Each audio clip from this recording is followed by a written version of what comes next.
Good morning student. आज का जो हमारा टॉपिक है वो है संसाधनों का वर्गीकरण। देखिए, संसाधन किसे कहते हैं, उसकी परिभाषाएं, अर्थ, उसके विषय क्षेत्र के बारे में, उसकी प्रकृति के बारे में हम इससे पिछले वीडियो में चर्चा कर चुके हैं। आज का जो हमारा टॉपिक है वो है संसाधन कितने प्रकारों में हम उन्हें बांट सकते हैं। मैं आपको अपना परिचय देना भूल गई हूँ क्योंकि ये ज़रूरी है, काफ़ी बच्चे पूछते हैं। मैं डॉक्टर शैली शर्मा गवर्नमेंट पीजी कॉलेज में कार्यरत हूँ, ज्योग्राफी डिपार्टमेंट में। आज का जो हमारा टॉपिक रहेगा वो संसाधनों के बारे में रहेगा और उसके वर्गीकरण के बारे में रहेगा। तो सबसे पहले हम जब भूगोल की बात करते हैं तो भूगोल कहाँ से, प्रकृति से शुरू हुआ है और प्रकृति से ही उसकी प्रेरणा लेके ये विषय हमारा आगे सुचारू रूप से चला। धीरे धीरे पहले प्राकृतिक चीज़ों पे ध्यान दिया जाता था, लेकिन मानव ने इतनी ज़्यादा विकास कर लिया कि उसके द्वारा प्रकृति को चैलेंज किए जाने लगा, तो कहीं ना कहीं वो भी एक प्रकृति की शाखा के रूप में कार्यरत होने लगा और भूगोल में भी एक अलग शाखा के रूप में आया। तो भौतिक पर्यावरण को अगर देखें तो कहीं ना कहीं मानव किन से रिलेटेड है, प्रकृति से भी है, टेक्नोलॉजी से भी, और टेक्नोलॉजी है तो संस्थाएँ भी बनाएगा। इसे करने के लिए उसे संसाधनों की आवश्यकता होगी, और जब संसाधनों की आवश्यकता होगी तो वो उसको अच्छी तरह समझने के लिए उसके कुछ पार्ट कर देते हैं। जैसे एक तो प्रकृति के द्वारा किए जाने वाले कार्य और एक मानव के द्वारा किए जाने वाले कार्य, क्योंकि संसाधन प्रकृति भी देती है और संसाधन मानव भी बनाता है। जैसे पंखा है, बेड है, ये मानव के बनाए हुए प्राकृतिक संसाधन, लेकिन इन्हें बनाने में जो लोहा और जो लकड़ी यूज़ हुई है वो हमें प्रकृति ने दी है। तो प्रकृति ने अपना काम किया, मानव ने उसमें दिमाग लगाकर उसकी टेक्नोलॉजी यूज़ करके उसका रूप परिवर्तित करके अपने संसाधनों के रूप में कार्य में किया। तो संसाधनों का वर्गीकरण इसी आधार पर हम दो पार्ट्स में डिवाइड करते हैं, एक तो प्राकृतिक आधार पर और दूसरा मानवीय आधार पर। पहला है प्राकृतिक आधार पर नवीकरणीय योग्य और अनवीकरणीय, इसको टू पार्ट्स में डिवाइड किया गया है। नवीकरणीय ऐसी चीज़ें, नवी मतलब बार बार हम प्राप्त कर सकते हैं, जो कि एक बार उपयोग करने पे ख़त्म नहीं हो सकती। जैसे हमारे सतत जो कंटिन्यूटी में हमें मिलती है। नवीन की भी बात करें जो सतत मतलब कंटिन्यूसली हमें मिले, जैसे पानी है, हवा है, सूर्य का प्रकाश है, इसके अलावा आपकी भूतापीय ऊर्जा, आप तो खोज लिए, प्राकृतिक रूप से कई संसाधन हैं जो कि हमें कंटिन्यूटी में मिलते रहते हैं। दूसरे हैं जैव संसाधन। जैव जैसे प्राकृतिक वनस्पति और वन्य, फ्लोरा एंड फ्यूना की अगर हम बात करें तो प्राकृतिक वनस्पति देखिए घास है, झाड़ियाँ हैं, पेड़ हैं, बड़े वृक्ष हैं, मिलते रहते हैं, ख़त्म होते हैं और बीज दोबारा उन्नत होकर दोबारा मिल जाते हैं। वन्य जीव जंतुओं की भी पूरी श्रृंखला चलती ही रहती है। तो ये क्या है, एक बार ऐसा नहीं है, हाँ जीव बिल्कुल ख़त्म हो सकते हैं। ये कई बार ये कहेंगे कई बच्चे कि मैडम रेड डाटा बुक है, तो जो रेड डाटा बुक है उसमें जो समापन की ओर है, मतलब बिल्कुल ख़त्म होने वाली प्रजातियाँ, इसीलिए उसको सरकारें बचाने की कोशिश कर रही हैं कि ऐसा ना हो कि ऐसे जानवर जो कि अब विलुप्ति की कगार पे खड़े हुए हैं वो सिर्फ किताबों में रह जाएं और आने वाली पीढ़ी को देखने को भी, जैसे डायनासोर की हम आज बात करते हैं, उसके बारे में पढ़ते हैं, लेकिन क्या हमने वास्तविकता में देखा है? नहीं देखा, क्योंकि हमसे पहले वाली पीढ़ी के समय में थे, अब वो उनको उस समय बचाया नहीं जा सका, जलवायु परिवर्तन हुए, वो ख़त्म हो गए। आपको बता दूं, हम सामान्य रूप से कौवे और हरे तोते देखते थे, अब पहले छतों पे ऐसे ही उड़ा करते थे, लेकिन अब ये भी विलुप्त की कगार में आ गए हैं। चील है, कौवा है, हरा तोता है, क्योंकि लोग इसका शिकार कर लेते हैं, मार देते, तो सरकार ने इस पर रोक लगाई है। अनवीकरणीय ऐसे संसाधन जिनको एक बार उपयोग करने के बाद दोबारा प्राप्त नहीं किया जा सकता,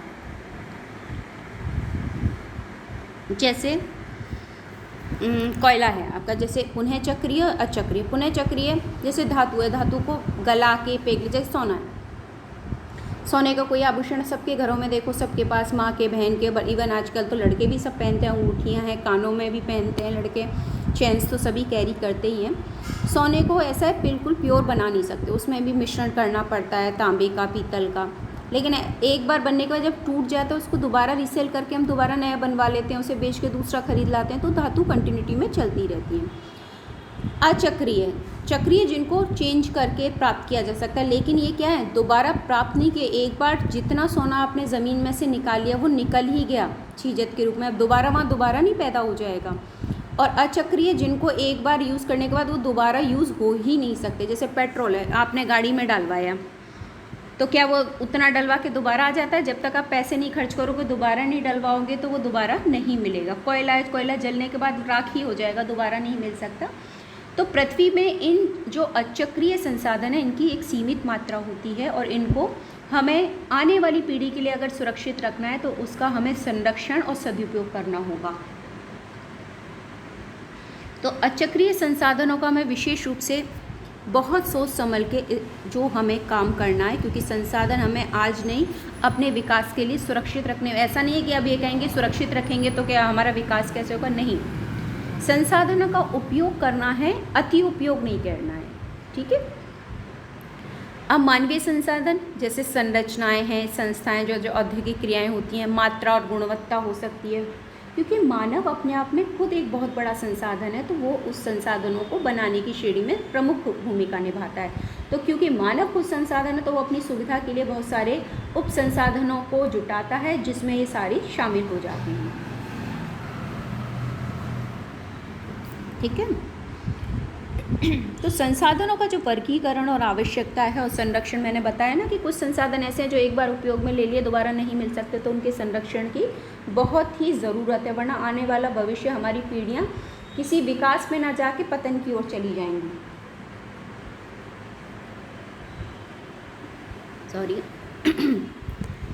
तो इनको हम संसाधनों का जो अर्थ और वर्गीकरण हम पढ़ चुके हैं, अब हम बात कर रहे हैं कि इनका वर्गीकरण हम 4 आधार पे कर सकते हैं। समाप्यता के आधार पे। समाप्यता का मतलब जो समाप्त हो सकते हैं, एक तो नवीकरणीय योग्य मैंने अभी आपको समझाया, और अनवीकरणीय योग्य। जो नवीकरणीय उनको दोबारा प्राप्त किया जा सकता है, जो अनवीकरणीय उनको दोबारा प्राप्त नहीं किया जा सकता। उत्पत्ति के आधार पे जैव और अजैव, आपको बताए थे फ्लोरा और फ्यूना के बारे में। स्वामित्व के आधार पे व्यक्तिगत, जैसे मेरा खुद का पर्सनल फ़ोन है तो वो मेरा है। सामुदायिक, जैसे आप कोऑपरेटिव बैंक सुनते हैं ना, उसमें सरकार और हमारा योगदान। राष्ट्रीय और अंतर्राष्ट्रीय संसाधन। राष्ट्रीय संसाधन जैसे आपके हॉस्पिटल्स हैं, एजुकेशन सिस्टम है, रोड हैं, ये सारी फैसिलिटीज़ क्या है राष्ट्रीय। अंतर्राष्ट्रीय स्तर पर जैसे कि अपनी सीमाओं का क्षेत्र है, आवागमन के साथ, ये बहुत सारी चीज़ें अंतर्राष्ट्रीय स्तर पर कॉमन होती हैं। विकास के स्तर के आधार पर संभावी, मतलब हम संभावना लगा सकते हैं कि इसका कैसे क्या उपयोग किया जा सकता है, कैसे इसका संरक्षण किया, कहाँ से अन्य इसके सब्स्टिट्यूट ढूंढ सकें, वो विकसित कितने क्षेत्र पे। भंडार और संचित को, अब जो हमारे पास भंडार है वो तो हमें पता है, तो हमें उसे कितने वर्ष तक के लिए वो हमारे लिए उपयोगी है ये भी सोचना है, और उसका अगर ख़त्म होने वाला है तो हमें उसके सब्स्टिट्यूट भी ढूंढने होंगे ताकि हमारा विकास अवरुद्ध ना हो जाए, ठीक है। तो इसमें डायग्राम में, पिक्चर्स में भी दिखा दे, हर तरीके का आपको दिया हुआ है कि कौन से पवन से चल रहे हैं, जैसे पवन ऊर्जा का डायग्राम दे दिया, ये पृथ्वी के अंदर से निकल रही है, सोलर ऊर्जा का दे दिया, सौर ऊर्जा से, ये बिजली का हो गया, ये पानी का हो गया, ये आपके जैव संसाधन जो कृषि एग्रीकल्चर लैंड है उसके बारे में हो गया, ठीक है। तो संसाधनों की परिभाषा पहले भी पढ़ चुके हैं। सबसे पहले जेम्स फिशर के अनुसार, इससे पहले भी मैंने बताई थी, जेम्स फिशर के अनुसार संसाधन ऐसी कोई भी वस्तु है जो मनुष्य की आवश्यकताओं और इच्छाओं की पूर्ति करता हो। बेसिकली सारा घूम फिर के एक ही पॉइंट आता है, जो हमारी मतलब मनुष्य की आवश्यकता की पूर्ति करता हो वो संसाधन है। अब संसाधनों का वर्गीकरण मैं डायग्राम से बता चुकी थी, थोड़ा डिटेलिंग में देख लेते हैं। सॉरी, गला खराब हो रखा है। समाप्यता के आधार पे, समाप्यता के आधार पे नवीकरणीय अनिवार्य, उत्पत्ति के आधार पे, स्वामित्व के आधार पे, विकास के आधार पे, ये मैंने आपको उसमें बता ही दिया था।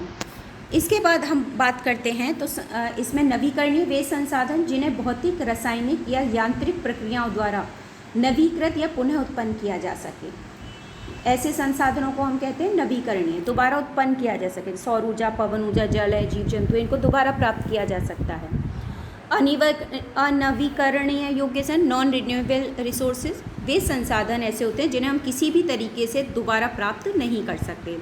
जैसे मैंने आपसे कहा था, खनिज हैं सारे हमारे आपके धातुएं हैं, जीवाश्म ईंधन है, इनको हम दोबारा प्राप्त नहीं कर सकते, क्योंकि इन संसाधनों का जो निर्माण होता है वो लंबे विकास भूवैज्ञानिक अंतराल में होता है। इसलिए संसाधनों को पुनः चक्रीय, कुछ तो ऐसे हैं जिनको दोबारा चक्रण किया जा सकता है, लेकिन कुछ ऐसे हैं जो दोबारा उपयोग में नहीं काम में लिए जाते, ठीक है। जैसे कोयला का उदाहरण दिया, पेट्रोल का दिया, दोबारा हमें प्राप्त नहीं हो सकते हैं। उत्पत्ति के आधार पे इन संसाधनों जैव है, मैंने कहा था बायोटिक और अबायोटिक। बायोटिक इन संसाधनों की प्राप्ति जीवमंडल से होती है, जैसे मनुष्य, वनस्पति, मछलियाँ, प्राणी, पशुधन। अजैव अबायोटिक वे सारे संसाधन जो निर्जीव हैं, जिनमें जीवन नहीं है, जैसे चट्टानें, मिट्टी है, हवा है, पानी, ये सब निर्जीव हैं। स्वामित्व के व्यक्तिगत, मैंने आपको उदाहरण दिया था, कई संसाधन जो व्यक्ति, आपका निजी मकान हो सकता है, किसान की ज़मीन, घर।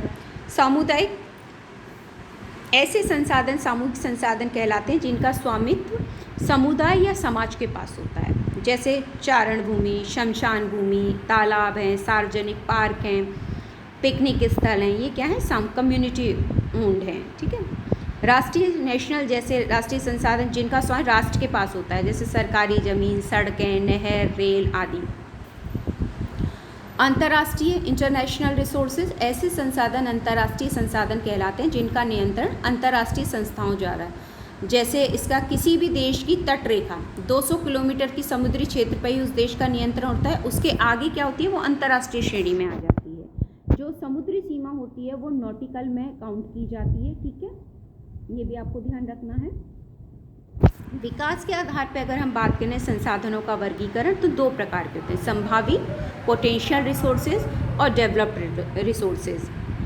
संभावी संसाधन, जो किसी भी देश या क्षेत्र में कुछ ऐसे संसाधन होते हैं जिनका उपयोग वर्तमान में नहीं हो रहा है, जैसे अपना वेस्टर्न राजस्थान है, पश्चिमी राजस्थान की बात करें, विशेषकर राजस्थान, गुजरात में पवन और सौर ऊर्जा की अपार संभावना है, इन्हें संभावी क्योंकि खोजी जा रही हैं, कहाँ कहाँ प्लांट लगाए जा सकते हैं, कितना उनका उपयोग है, तो संभावनाएं है वहाँ पूरी तरह कि ये डेवलप हो सकता है। विकसित संसाधन, वह संसाधन जिनका सर्वेक्षण किया जा चुका है और उनके उपयोग की गुणवत्ता और मात्रा निर्धारित की जा सकी है। ऐसे संसाधन विकसित मतलब खोज लिए गए हैं और उनकी खोजने के बाद उनका कितना भंडारण है, वो कितने उनकी गुणवत्ता क्या है, वो कितने समय तक उपयोग में लाए जा सकते हैं, ये सब उसका निर्धारित किया गया है, तो वो हो गए विकसित संसाधन।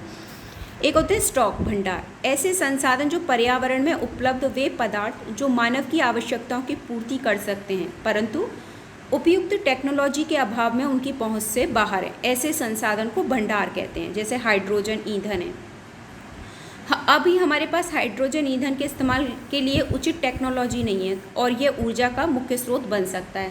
जिस दिन हमारे पास हाइड्रोजन को उपयोग करने की टेक्नोलॉजी आ जाएगी तो हम हाइड्रोजन से बहुत सारी चीज़ें कम मात्रा में ज़्यादा काम कर सकेंगे। रिजर्व, वे संसाधन का भंडार ही है, जो ऐसा हिस्सा जो कि अभी किसके रूप में, रिजर्व में, टेक्नोलॉजी की सहायता से प्रयोग में लाया जा सकता है परंतु इनका उपयोग अभी शुरू नहीं हुआ है। जैसे नदी के जल से पनबिजली परियोजना द्वारा बिजली निकाली जा सकती है लेकिन वर्तमान में इसका इस्तेमाल सीमित पैमाने पर हो रहा है। अब ऐसा तो नहीं है कि हर नदी पे ऐसा कोई प्लांट लगा दिया हुआ हो जहाँ पे उससे बिजली बनाई गई हो, तो कुछ पे लगाया गया है जहाँ प्रवाह अच्छा है, जहाँ पानी ऊपर, जहाँ डैम बने हुए हैं। अगर सभी नदियों पर डैम बना दिए जाएँ तो ये प्रक्रिया हर नदी पे यूज़ की जा सकती है, लेकिन उसके पानी की मात्रा भी अच्छी होनी चाहिए डैम बनाने के लिए। तो अभी हर नदी में इतना पानी नहीं है कि वहाँ डैम बना के बिजली का टरबाइन लगा के बिजली उत्पन्न की जा सके, लेकिन ये एक प्रक्रिया है जो चालू है और इसका उपयोग हो रहा है, तो भविष्य में अन्य नदियों पे भी ये प्रक्रिया शुरू की जा सकती है। इसका मतलब ये भंडार तो है। इसके अलावा भूमंडलीय ऊर्जा, ताप है, ओजोन परत इत्यादि है। वैश्विक परिस्थिति के संकट भी हमें देखना होगा जो हमें समस्या सामने आ रही है, जिससे हमें ऐसी चीज़ों पे ध्यान देना होगा कि जो पोल्यूशन कम करें। अब जैसे मैंने कहा पनबिजली परियोजना द्वारा बिजली निकाली जा सकती है लेकिन वर्तमान में इसका इस्तेमाल सीमित स्तर पर ही हो रहा है। इसके साथ अन्य जो जैसे कोयला है, पेट्रोल है, यूज़ करने से उसमें कई वैश्विक गैसें ऐसी निकलती हैं जो कि ओजोन के लिए हानिकारक हैं, तो हमारे पर्यावरण को, हमारे शरीर के लिए हानिकारक हैं। जो सूर्य का प्रकाश सीधे हमारे आ रहा है तो हमें किसकी प्रॉब्लम हो जाएगी, स्किन प्रॉब्लम, स्किन कैंसर। तो इनको ध्यान में रखते हुए भी हमें ये भंडार और जो संचित कोश हैं इनका भी अध्ययन करना पड़ता है। तो इस तरीके से देखें तो हम संसाधनों का वर्गीकरण 4 आधार पर कर सकते हैं। तो आज के टॉपिक में हमने संसाधनों का वर्गीकरण क्या होता है, इसमें कितने पार्ट्स होते हैं, उसके बारे में पढ़ा। अगले टॉपिक में हम फिर मिलेंगे। आज का टॉपिक आज हम यहीं समाप्त करते हैं।